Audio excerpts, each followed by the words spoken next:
Here is an example temperature tower, this one printed in PLA with a range of 180 degrees for the lowest segment up to 260. The first thing we notice is the difference in surface finish. The cooler layers are more matte and the hotter layers are more glossy. Next up, we can look on the underside to the overhangs and the bridges. The part cooling system is not bad on this printer, so there's not actually a big difference here. If your part cooling is not that great, you'll probably notice a deterioration as the temperature gets hotter. The next thing we can see, thanks to the really hot temperature of 260 for PLA, that stringing is introduced on the top segment. This test is illustrating that the filament is getting runnier as it heats up, and if you get it far too hot, it's going to be hard to control stringing.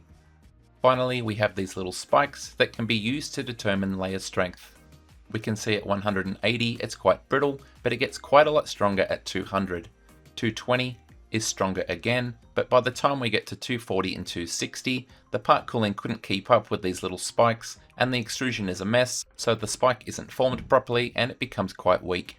There's a range of factors that this test can show us, ranging from cosmetic to performance, so hopefully now you know what you're looking for so you can make an informed decision.